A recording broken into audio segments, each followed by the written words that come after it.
وعلیکم السلام ورحمۃ اللہ وبرکاتہ۔ یہ چھوٹے بچے ہیں جو توحید اور سیرت کی بہت اہم باتیں ہم لوگوں کو بتائیں، سوال و جواب میں سمجھ رہے ہیں، لہٰذا ہماری بھی ذمہ داری بنتی ہے کہ جو بھی اللہ رب العالمین نے ہمیں دیا ہے آپ ان بچوں کی حوصلہ افزائی کریں۔ ماں اور بہنوں سے بھی گزارش ہے کہ آپ بھی اگر کچھ لائی ہوئی ہیں بچوں کی حوصلہ افزائی کے لیے تو آپ اوپر بھجوا سکتے ہیں۔ اس کے بعد میں ادیبہ کو دعوت دیتا ہوں وہ آئیں اور طائف کا سفر اس کے اوپر تقریر کریں۔ ادیبہ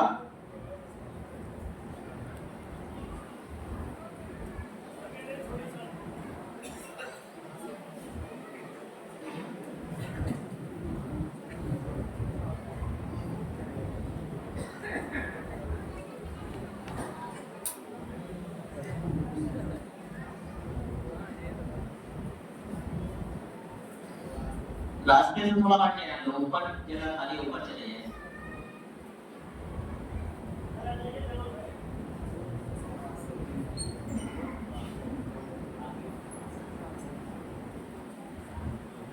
السلام علیکم ورحمۃ اللہ وبرکاتہ۔ آگے الحمدللہ رب العالمین والصلاۃ والسلام علی رسول الکریم، اما بعد، اعوذ باللہ من الشیطان الرجیم، بسم اللہ الرحمن الرحیم۔ لقد کان لکم فی رسول اللہ اسوۃ حسنہ۔ جناب صدر محترم معزز علماء اکرام اور ہمارے اسلامی بھائی اور بہنوں، آج کے اس سالانہ پروگرام میں آپ حضرات کے سامنے طائف کا خطبہ بیان کرنا چاہتی ہوں۔ جب مکہ والوں نے آپ کی بات نہ سنی اور ابو طالب کے بعد آپ حضرت کو ستانا شروع کرا تو آپ طائف تشریف لے گئے کہ سارے ہی لوگ اللہ کا پیغام قبول کریں۔ طائف ایک شہر ہے جو مکہ سے 40 میل کے فاصلوں پر پہاڑ کی بلندی پر آباد ہے۔ یہاں انار، انگور، میوے وغیرہ بھی پیدا ہوتے ہیں۔ یہاں کے لوگ خوشحال اور مالدار تھے۔ جب حضرت نے یہاں پہنچ کر تبلیغ کا عمل فرمایا تو انہوں نے آپ کی بات سے انکار کر دیا، بلکہ اباسوں اور بچھاسوں کو آپ کے پیچھے لگا دیا۔ انہوں نے شور مچانا شروع کر دیا، حتیٰ اسے ماننے لگے، اتنا مانا کہ آپ کی ٹانگوں سے خون بہا کر آپ کے جوتے میں جم گیا۔ ایک دن تو آپ بے ہوش کر گر گئے۔ حضرت زید جو آپ کے ساتھ تھے انہوں نے آپ کو اٹھا کر ایک بات لے گئے۔ وہاں چہرے پر پانی کس طرح ہوش آیا؟ ایک فرشتہ اسی وقت نازل ہوا اور کہا، اگر آپ فرمائیں تو طائف والے کو 2 پہاڑ کے بیچ میں رکھ کر پیش کیا جائے۔ مگر ہمارے حضرت نے کہا، نہیں، اگر یہ لوگ میری بات نہیں سمجھتے تو نہ سمجھے، مگر مجھے امید ہے کہ ان کی اولاد مسلمان ہوگی۔ چنانچہ 8 برس کے بعد ان پہاڑی والے سب کے سب مسلمان ہو گئے۔ یہ بھی 10 نبوت کا واقعہ ہے۔ السلام علیکم ورحمۃ اللہ وبرکاتہ۔ وعلیکم السلام ورحمۃ اللہ وبرکاتہ۔ یقیناً طائف کا سفر اگر ایمان کی لذت کے ساتھ اس سفر کو سنا جائے تو یقیناً آنکھیں اشکبار بہے ہوئے نہ رہ پائے گی اور آنکھوں سے یقیناً آنسو جاری ہو جائے گا۔ اس کے بعد میں ابو ذر اور ان کے رکا کو دعوت دیتا ہوا ہے اور ایک نظم سنائیں۔ اس کے بعد فاطمہ کو تیار رکھیں۔ فاطمہ پردے کی اہمیت کے اوپر وہ تقریر کرے گی۔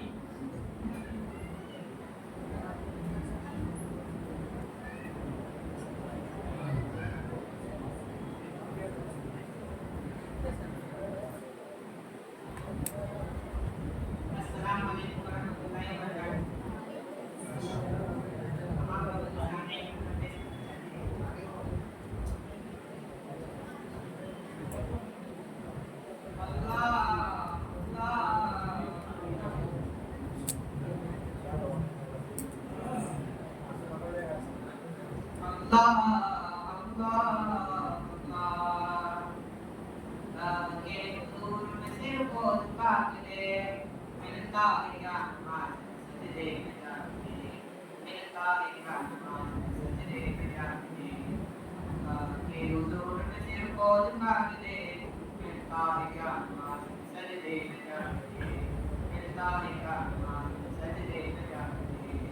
وہ خود نصیب ہے جسے منظور ہے نماز، وہ خود نصیب ہے جسے منظور ہے نماز، مومن کی بات روح کا نور ہے نماز، شیطان کی خود سے بہت دور ہے نماز، دل میں خدا کیا مسکن بنا کے، دل میں خدا کیا مسکن بنا کے، اللہ کے حضور میں سر کو جھکا کے، ملتا ہے یا نماز میں سجدے میں جا کے، ملتا